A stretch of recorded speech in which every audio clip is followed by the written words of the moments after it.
The Radio Misfits Podcast Network.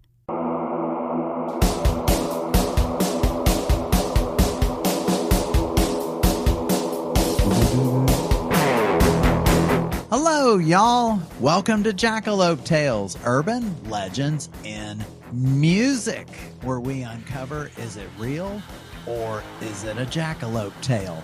I'm your host, Charles Mooney. And I'm Lisa Umbarger. And Charles and I are founding members of the Toadies. And now we're podcasting. And flipping it over. Totally flipping it. We are ignoring the A and going with the B in this episode. Yeah, we're going to talk about B-sides of records that are better than the A-side. Yeah. And Toadies even had a B-side. We did. Yeah, there was one single that came out for the album Pleather before Rubberneck. Yep. And we put I Burn on that one. Right. It was a rowdy, chaotic version of I Burn. Probably one of my favorite versions of I Burn. My favorite, because it's just loud and God, on the back of a 45 on vinyl. Ooh. Noisy. And we added a bunch of extra stuff, which we didn't do on any of the studio, like the full-on studio albums, Rubberneck and all that stuff. Because when we recorded before Rubberneck, when you were still in the band, we would do little ads of whole bunch of snippets stuff from movies and stuff, and add that sound in. effects and things like that. Do you think the record label would have been like, "Oh hell no," if you tried to do anything like that? I don't know. Would it cost something? Will we have to have, yeah. So I don't know if we got into the copyright things, but we never did ask. Yeah. I wish we would have put some of those things back in. And really, I think you were the catalyst for that. A lot for the of most it. part. Yeah. So yeah, just that influence we'd had of just having weird things on recordings. It was cool. So it's always kind of fun to hear those things that you don't even realize are there. Right. Weird things that you would pull from a movie were just out of context. Which, one was a porn movie.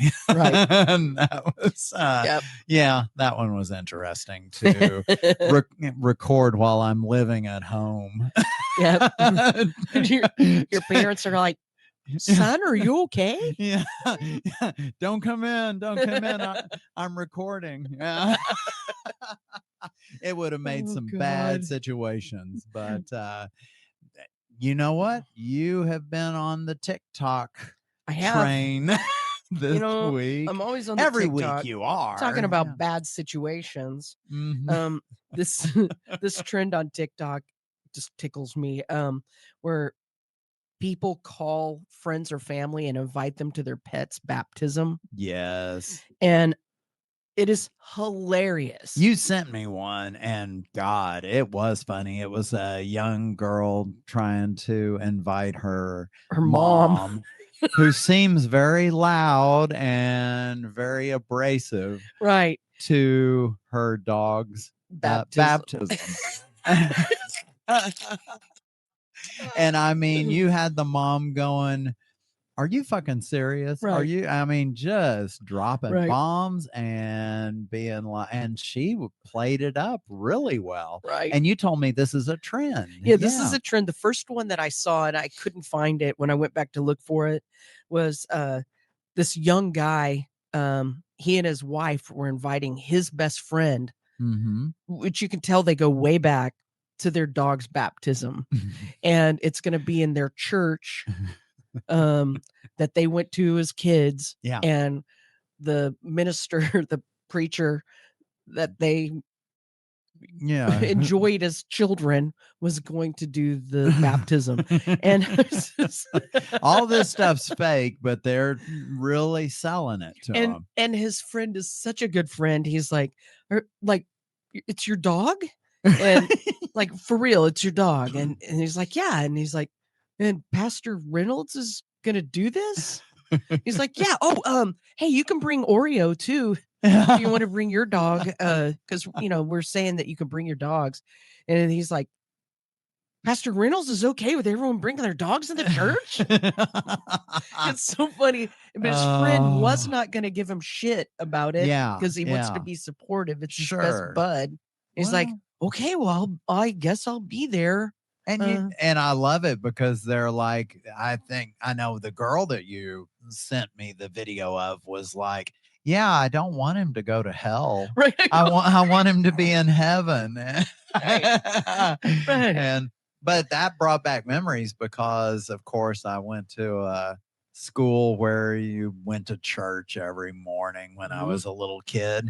And I so remember to this day, of course, the priest that was the head preacher at that church, they would take you through lessons of Right. the religion, and it never failed. Tons of kids would ask, what's going to happen to my dog? Right. What's going to happen to my cat? Right. And he was a ruthless bastard Right. because he was like, well, they can't make decisions, so they're just won't exist anymore. Right. And what the hell you're telling, I mean, all of us 6-year-olds? You're going to be raptured, and poor little Smokey's going to be down here fending for himself.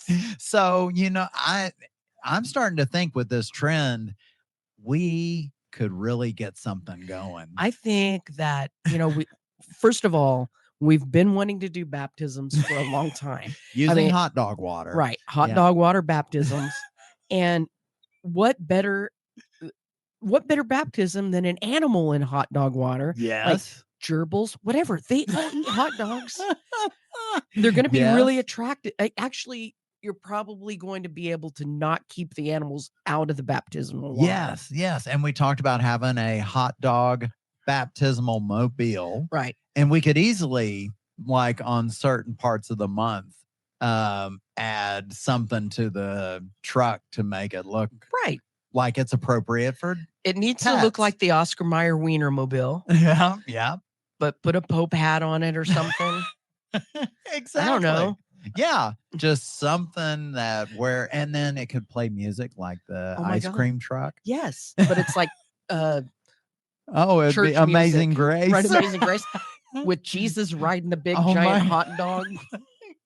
One of those inflatable ones with a fan on the bottom, so it's flying all around on the top. Right, and you drive around the neighborhood giving dogs baptism. Dogs and cats or gerbils or whatever. We don't care. We're non-denominational as far as animals we are. Yeah, that's true. We won't be biased on. I'm guessing there's some cats though. If you try and dip it in the hot dog water, they might get crazy. Well, so you have to wear special gloves. Well, we could have the pussy mobile behind them for those baptisms. Yeah, man. Something real quick. It could be fish water. I totally want to do pet baptisms though. There's a market. I think there's a market.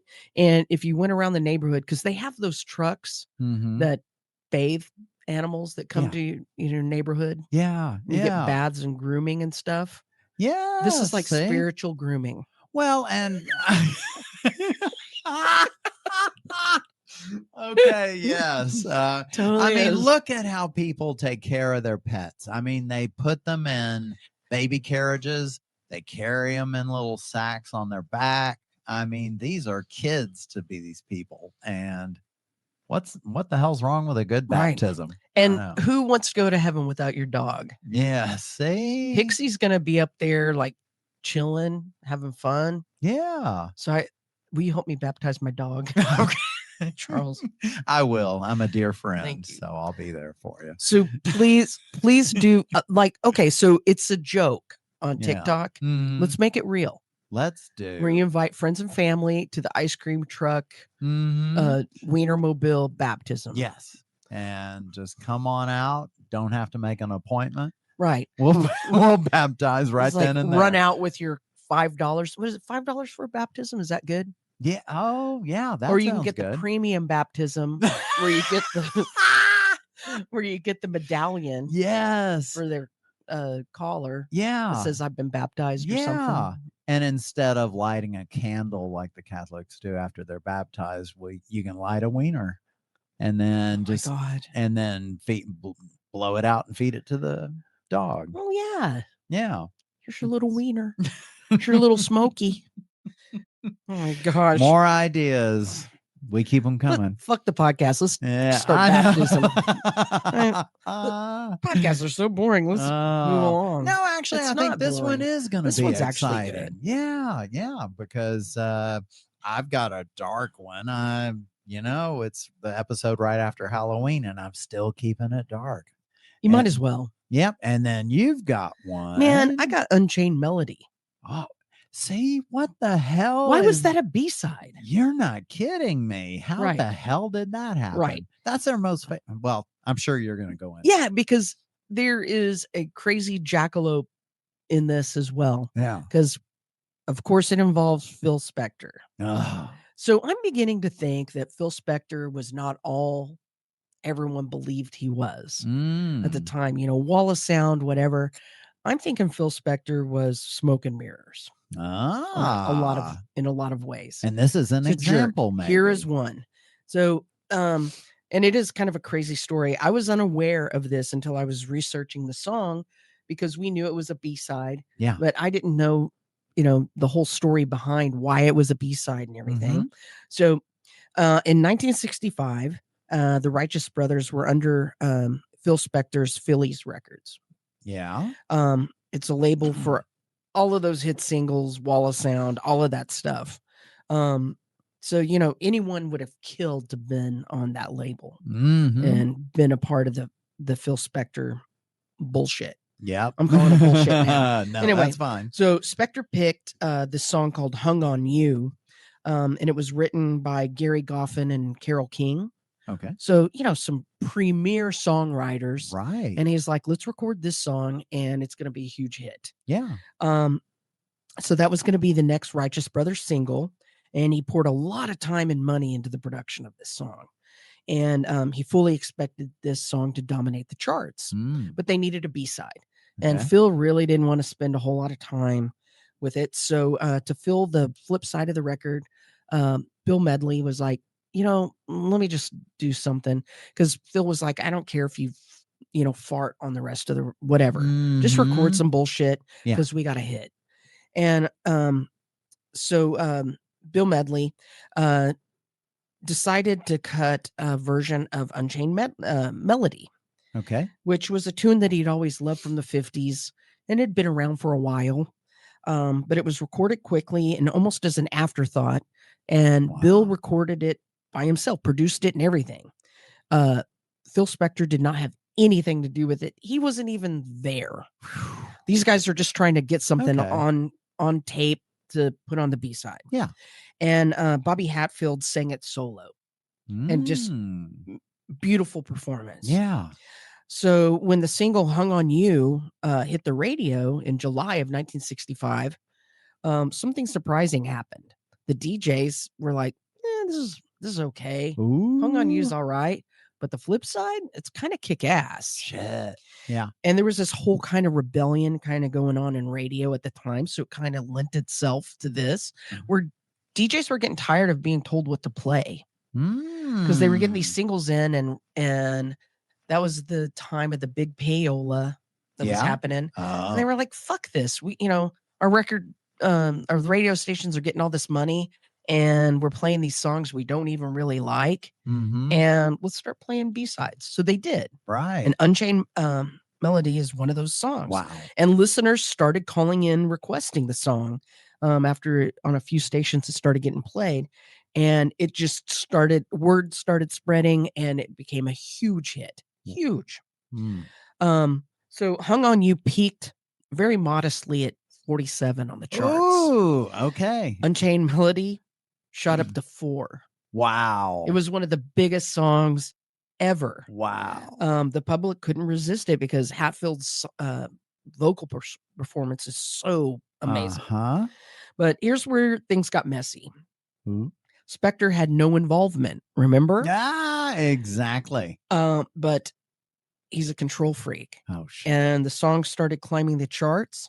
So he reissued it as Phil Spector production. No. Yeah. And he put it on put it under his name. And even though Medley was the actual producer, he put his name as the producer. Wow. Right.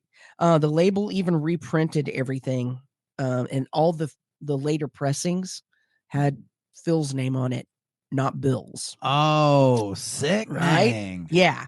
So he reportedly was really embarrassed and angry about the success of this song. Uh-huh. And he was even more pissed that they recorded it without him, even though he told them, just, record some bullshit. And put it on the flip side. Exactly. Right? It's just like, this is a throwaway track. Right. And yeah. And for centuries, even now to this day, there is blurred it's blurred on who is credited with the producing of this album.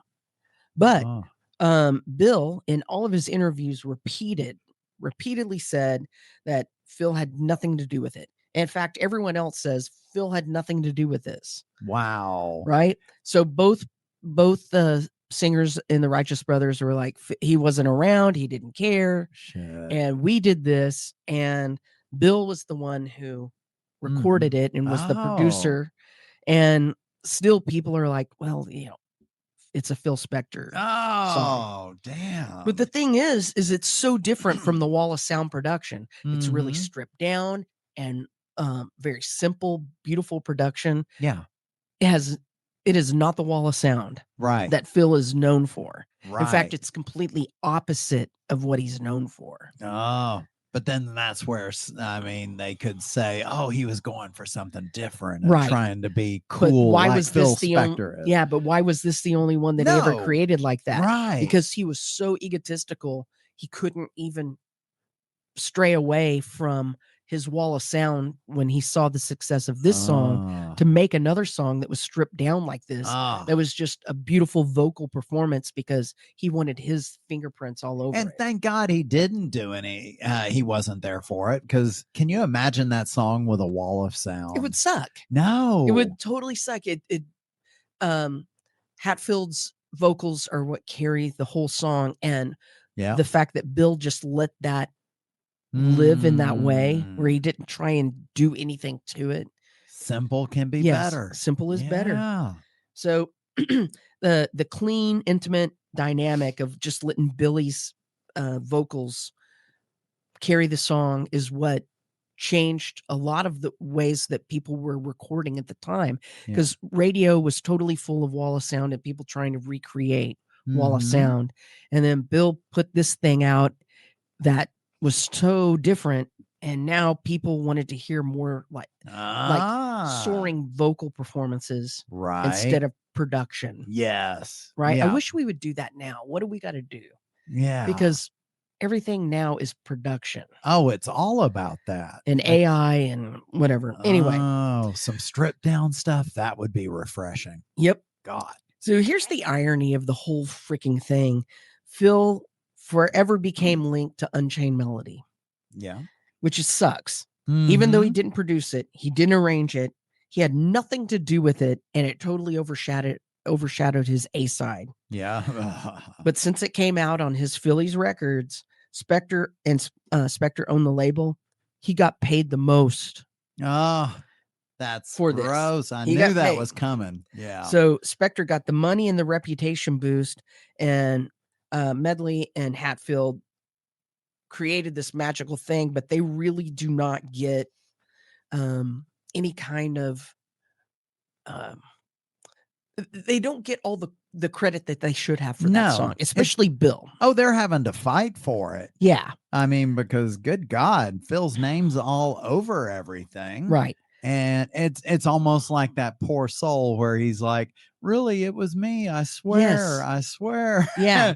and they're like, until the end of times, that's what happened with that song. Phil Spector took complete credit for it.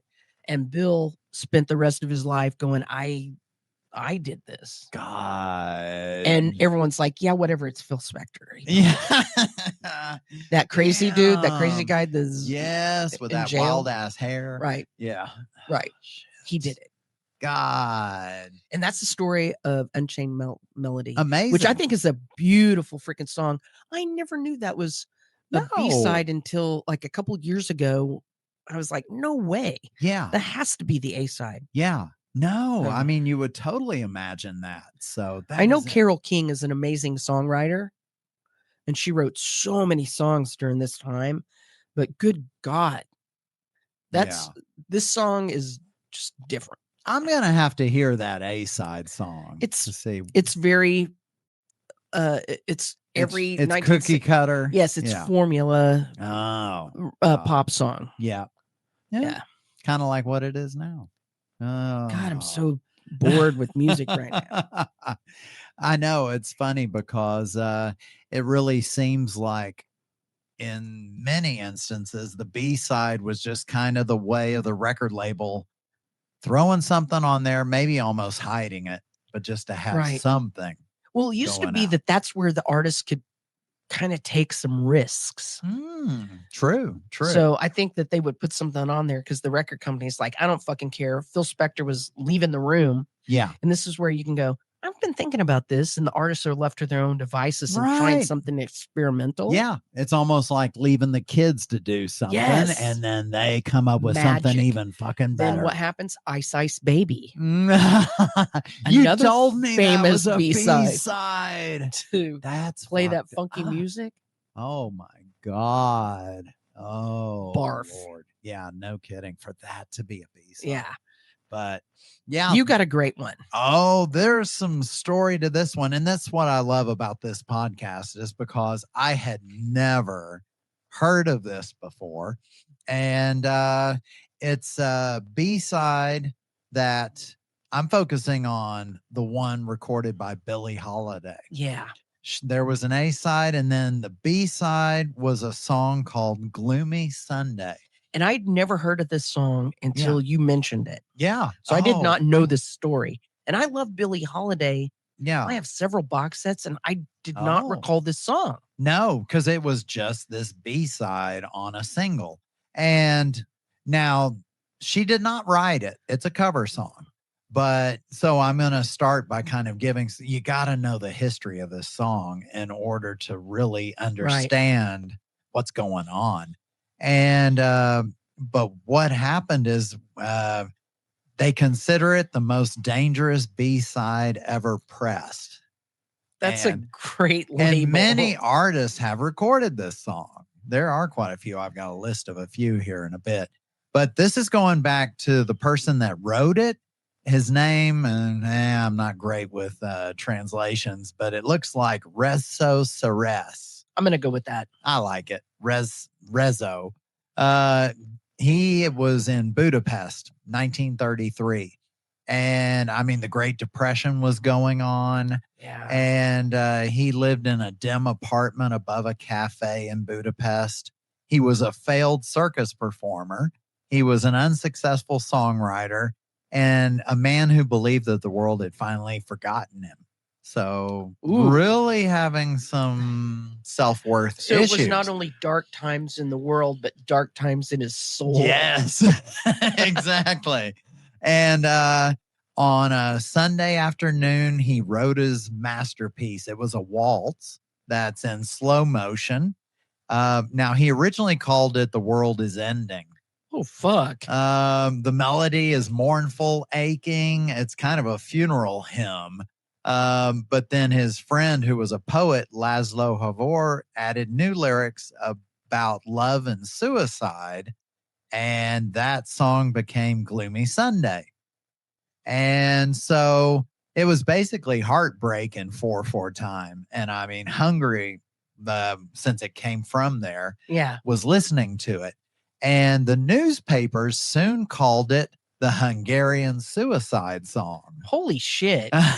Stories spread of men and women found dead with the sheet music nearby. Now, we're not talking 45s yet. Right. I mean, this was just... Okay, that is insane. There was a shoemaker who hung himself, leaving the words to Gloomy Sunday on his table.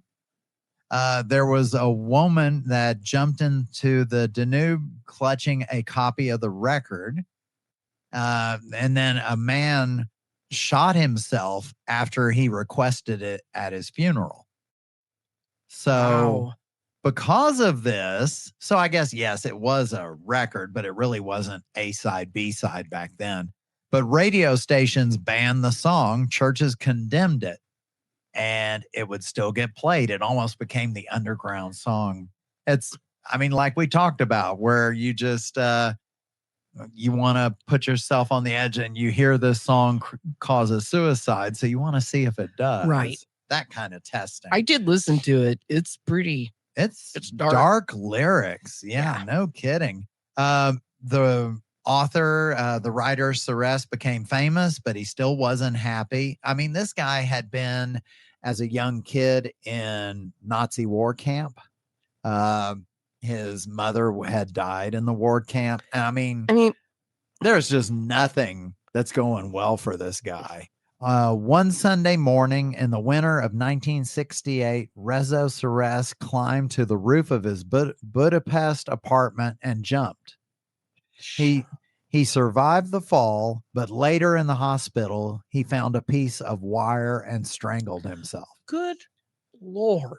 I mean, you survive Nazi camp and then you're taking yourself out. Still, you would think that there must be some purpose in my life to survive that kind of thing. You jump from your window and you survive. Like all these he survived a Nazi concentration camp. Yeah. He survived a jump out a window. Mm-hmm. There's something for you here, right? Right. You wrote this song. I mean, you'd almost think positive, like, my God, I've survived all this. But now we're kind of, the song had that happen. It's, the song ended up crossing the ocean with a new voice that brought it back from the grave after that. And that voice belonged to Billie Holiday. Perfect voice for this song. Oh, in 1941, she recorded her version of Gloomy Sunday in a New York studio. Her voice was smoke and sadness. And I mean, she knew sorrow. I mean, with her life, it was tough. And I mean, when she sang Gloomy Sunday is gloomy, my hours are slumberless, it didn't sound like poetry. It sounded like the truth coming from that kind of voice. Yeah. Columbia Records, of course, here comes the record label, didn't know what to do with it. I mean, at that time that she recorded it, America's at war. They didn't want a suicide song on the radio. No. So they buried it by releasing it quietly as the B-side to a harmless little number called I'm in a Low Down Groove. That's a great song too. But yeah. Oh my God. That's a crazy B-side for that. Isn't it nuts? Song. Yeah. I know, for them to actually even be willing to use it. So here the A-side's supposed to be the hit, but guess what? Just like you were talking about, DJs are curious creatures. Yep. That late at night, some of them started flipping the record, and that's when trouble began. So there's almost like this curse that goes along with this song. A mastering engineer claimed his lacquer cracked in half overnight after finishing the transfer. Another reported that the cutting needle overheated, burned itself out halfway through the take. The playback meters spiked at strange frequencies. Collectors swore some pressings sounded different, that in the background beneath the strings and Billie's voice, there was something. And actually, some have found, they believe, there's a hum that is about 19 hertz. Here we get into science. Yep. A tone that's too low to consciously hear, but the 19 hertz is known to cause dread, anxiety, and even hallucinations in humans. What? Some call this the frequency of fear, this 19 hertz. So see, but they nicknamed the Billie Holiday recording the Black Wax. DJs whispered that playing it alone after midnight was bad luck.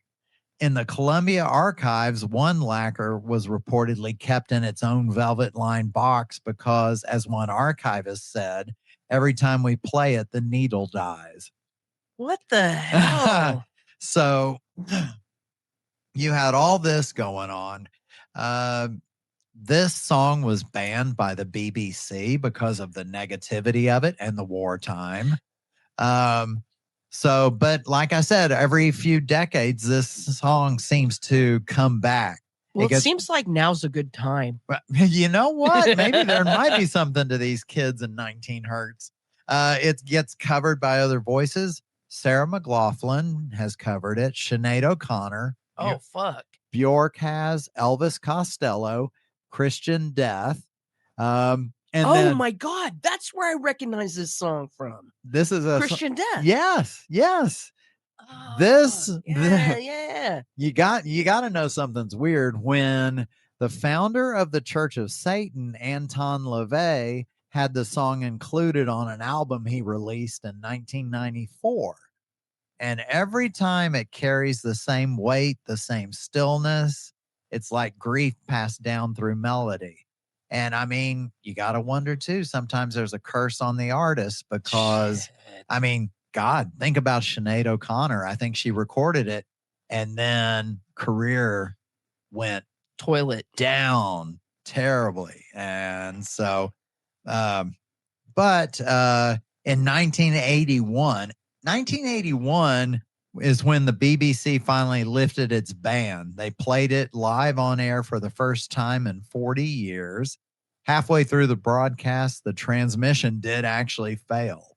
And then engineers blamed a power surge, but listeners and others kind of blamed the song. That's freaky. I know. Like I said, a continuation of Halloween. But in the case of this record, the A side is what the world was meant to hear, and the B side is what the world was afraid of. So it's just amazing that this thing even made it onto record. Right. I mean, for Billie Holiday too. Right. First of all, I mean, Strange Fruit, I thought was as dark as you can get, right. You listen to that song, it's like, oh, fuck. So Yeah. I can't think of a better person to Isn't that the truth? do the song. Oh, But if you think of the time and the feeling and everything, I understand where people were kind of wanting this melancholy music. No, you're right. Music actually heals too. And I can listen to sad music when I'm sad and I feel better sometimes. Right. No, yeah. So it can go both ways. No, it can. I mean, but the impact that the song has on you. It's wow. Yeah. So I mean, there is one song that always seems to uplift though.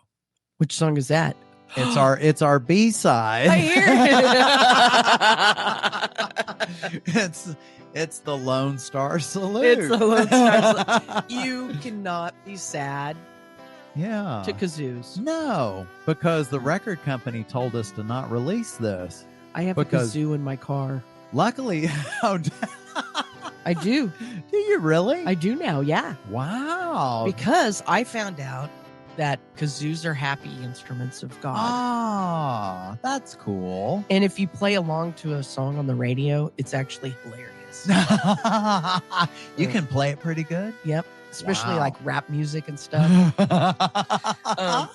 And it works better because if you don't know all the words, you just kind of like you're humming buzz it in. Yeah, you hum it. Yeah. So instead of saying meow, meow, meow, meow, meow, meow, you can like buzz it into the I love that. Okay. Anyway, I might have to kazoo it in the car. I think you should have a kazoo. Have you ever noticed people looking at you from all the time? And then I just turn like real fast and with the kazoo in my mouth.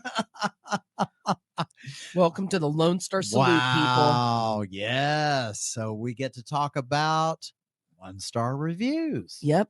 And it could be about music, could be about musicians, could anything music related. Anything music related where it's a 1-star merit. Yeah. It's like the 19 hertz of reviews. Music. Yeah. Yeah. All right. You want to go or you want me to go? No, I'll go ahead and go. This is actually a 1-star for Bjork's version of Gloomy Sunday. Okay. They go on to say Bjork's Gloomy Sunday doesn't sound human. And by the way, you can hear this on YouTube because I listened to it and it is dark. So, okay. It sounds like grief put through a synthesizer that's losing power. Her voice trembles between prayer and malfunction like she's trying to reach God through a dial tone. The production is pristine in the worst way. It's too clean, like a morgue after the lights come back on. Every breath feels recorded from the other side of the glass. There's no comfort here, no melancholy beauty, just a cold, methodical sadness. You don't listen to this version. It listens to you, waiting for you to stop pretending you're fine. 1 star, not out of judgment, but self-defense. Holy fuck. I mean, It's like you're summoning Pinhead. God, I know. Now, are you a Bjork fan? I am. Okay. I am. And it took me a while. I can't get to that point. It took me a while. Yeah. I don't know what flipped, but I remember when she first came out, I was like, what the fuck? Sugar Cubes. Well, I liked her in the Sugar Cubes because I thought it was quirky, like B-52s. Okay, sure. So I see that. Yeah, so it felt, because it was the female voice and the male voice, so I put them in a category B-52s. Okay. But when she went solo, I was like, ugh. Yeah. And I could not see the genius in it, and now I do. Her vocal range is crazy. Yeah, I have heard that. Her antics and the way that she is in the world feels feral. Oh. And so therefore I think her music does as well. There's a little bit of wildness, craziness. Wow. I'll give you the wildness. It's been a tough one for me to grasp. I've tried. Maybe I don't give it enough time or enough listens, but it really is. I can't remember what different. Song it was that I heard her sing live. Yeah. I saw a live performance, a video on some TV show in Europe. Mm-hmm. And I was like, oh, fuck. Okay, I get it now. No way. And she had like strings behind her and everything. And I was looking at all the complexity of what she was doing. I was like, oh, shit, I missed it. You really need to listen to Gloomy Sunday then, her version of it, because it's like strings orchestrated. Yeah. It's like the first minute is just orchestra. Right. And then her voice comes in, and it's, boy, yeah. I mean, it's different. As far as composing and stuff, I think she's on genius level. Wow. But it's this feral, weird way that she's doing it that she's probably an alien. Well, to go from Sugar Cubes to that level of performance and writing. Yeah. Ooh. So I don't think maybe she's a real person. She's either a robot or some kind of wild, raised by wolves. I mean, kind of feral is the perfect description for her voice. Yeah. So I love that. There's something about it that just hooked me. Now, can I listen to a full album like driving in my car? Yeah. No, kazooing? It's work. No, yeah. You can't kazoo to her. Yeah. Bjork's work to listen to. Okay. So I respect that though. It's so dense and deep that you can't it's not enjoyable sitting on a patio, listen to it. I hear you. Cause I think we can all kind of identify with one band or another. For me, it'd be Sun.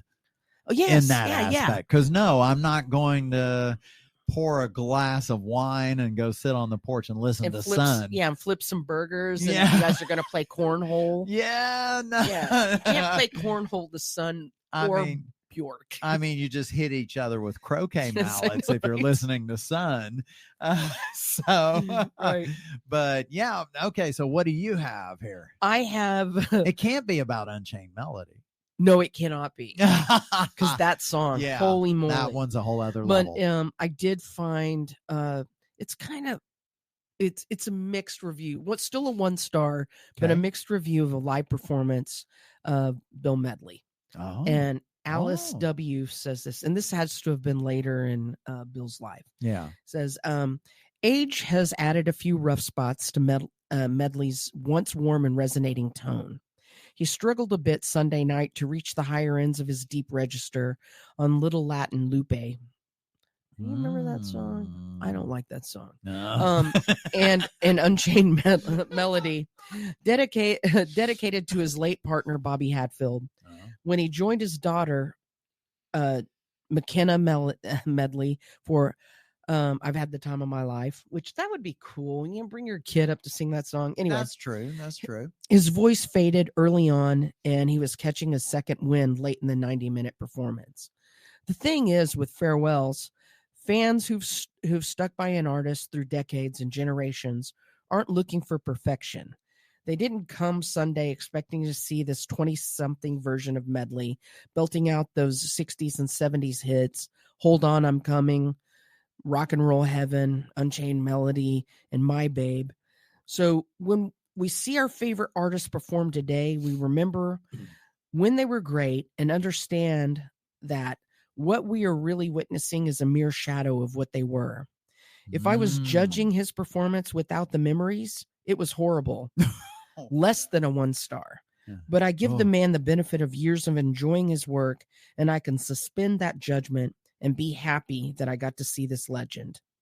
Total respect for that. Right? I mean, they really are respecting They're the person.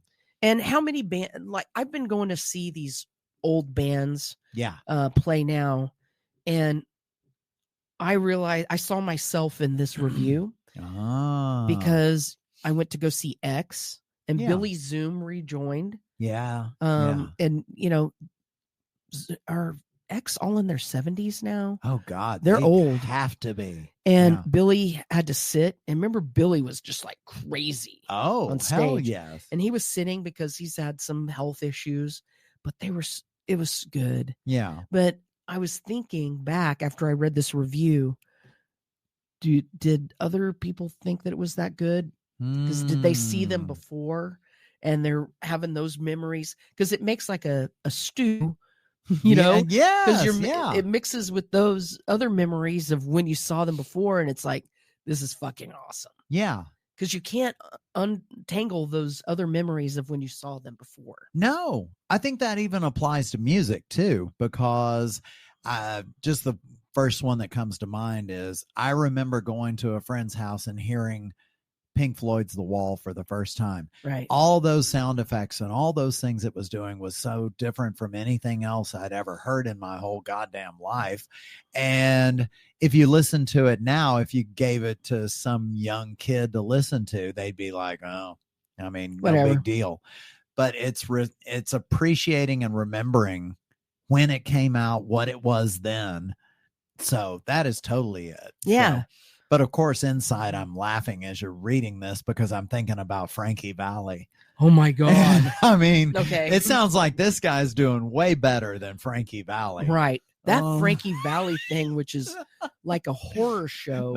Oh my God. Another TikTok thing you found. So if you all haven't heard that episode, Lisa came across some Frankie Valli in the Four Seasons shows where Frankie's not even... They walk him up on stage. They almost have to carry him, and they set him in the middle of the stage, and they play a backtrack. Yeah. And he's pretending to sing. Yeah. He just opens up his mouth. He can't even hold the mic to his He doesn't face. blink. Yeah, he doesn't. And see, it's like Weekend at Bernie's. Yeah, it so is. So y'all need scary. To check that out if you haven't seen it. So, but total respect to the review. That was respecting the artist. I thought it was a good one. Yeah. So, which brings us to the next thing, because I think she had a happy ending.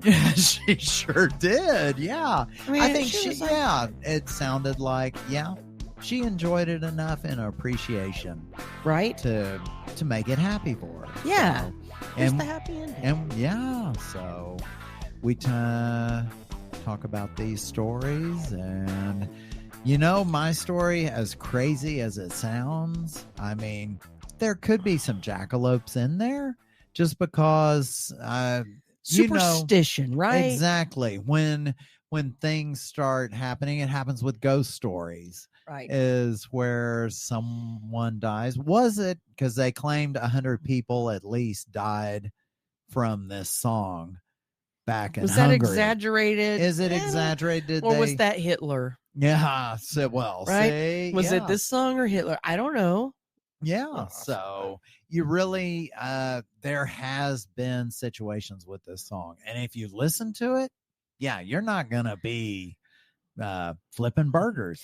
Right. If this music kills, why don't they blast that? You know how they were blasting Metallica at our, it was at the palace of what's his face with his woman had his wife had his wife had all the Imelda Marcos. Oh, okay. Remember? Okay. So, Yes, they were blasting Metallica. Yes. Yeah. Why don't they blast this? Yes. And 19 hertz of shit. Oh my God. And then they blast music in Guantanamo and stuff. Yes, like that. right. So Do this. I mean, It's torture. Let's like go. Gloomy Sunday on repeat. So, yeah, I think No. they should do it.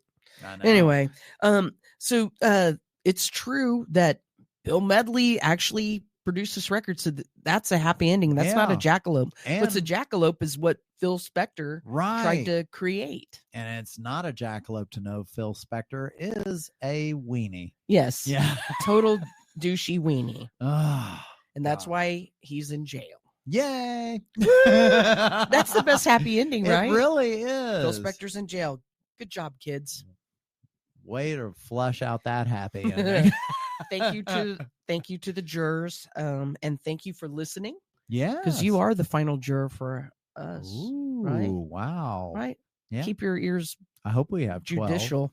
Yeah. Please follow all the links in our show notes and find us on all the socials. Yes, like, subscribe, rate, leave us reviews on Spotify, Apple Podcasts, anywhere you get your podcasts. Get a t-shirt. Oh, and hey, we got a show coming up. We're going to do a live recording. Yes. In Granbury, Texas. If you're in Texas and you can make it to Granbury on November 15th, we're recording a live version of this podcast, and we're going to play some Toady songs. Yes, we got a whole set list planned, and it's going to be loud. It's going to be super loud. We're going to play some Soul Shifter songs. Toady songs. All your favorite Toady songs. Couple covers, a wide variety. Right. A guaranteed happy ending for all. Yeah. And if you buy a Jackalope t-shirt, we'll sign it for you, or Toady stuff, whatever. And it is free to be there. Yeah. If you want to drink wine, then you got to pay. But right. So buy your little tickets, drink some wine, see the Toadies. Just us two Toadies for free. Yeah. And 2 originals. And hear a live recording of this podcast. Yeah. Yeah, it'll be new material too. We don't rehash for special events. We do not rehash. That's shit. Embarrassing. Anyway. Yeah. And join us next time as we question: is it real or is it a jackalope tale? And we're not going to be the old people that just are for nostalgia's sake. No. Should we do dog baptisms there? We got the body of Christ. Oh my God, the blood of Christ. The blood of Christ. Yeah. And we would have to cook some body up. Body of Binky. I know. God, that's gonna make it busier with now. The hot dog instead of crackers. We give them the my God, the hot dog. Yes, little Smokies. Wiener of Christ. We're going to no, we can't go to hell. We've been baptized in hot dog water. Yes, that's right. That's right. We still smell like it. But we gotta baptize our pets because we don't want them punished for what we've done. True, but our skin looks good. No dogs rashes. It clears up, kills fleas. Yeah. Right. There's many benefits to this baptism that we're talking about. Gets rid of worms. Right? Yeah. I mean, we may as well throw a whole bunch of shit out there. You hardly need a vet. I mean, we're like a traveling circus. We'll pull the wool over the eyes of one town and roll on to the next. Yep. Just listen for the car with what jingle should the hot dog mobile play? Oh, how about how much is that doggy in the window? It would be spooky, wouldn't it? It really, oh my God. Rolling down. It would be like skipping and scratchy. Yeah. In the window. And then you'll have to be on the microphone. Yes. Yeah. Ooh, the spooky wiener mobile. Do we need this? We probably shouldn't be. We should probably be more happy. No, it's more inviting. It's happy because we need. Anyway, send in what you think the wiener mobile should play. I mean, we'll make it spooky for the holiday for Halloween. Who let the dogs out? We should probably do something like that because everyone loves that song. Yes, that is kind of an uplifting song. I think that's what. Yeah, because I mean. Do they play that at churches? I think they might. I think they do. To have people they play it on synthesizer. Right. Yeah. They play it when you pass the tithing plate. Let the dog. They're like, ching, ching, ka-ching. Yeah. And the plate barks when you Right. drop something in it. So that way, if it's not barking, you know people are holding out. Yeah. All right. More ideas. Stay posted for more. We love Jesus. Yeah. Amen. Amen. Woof woof. Bye.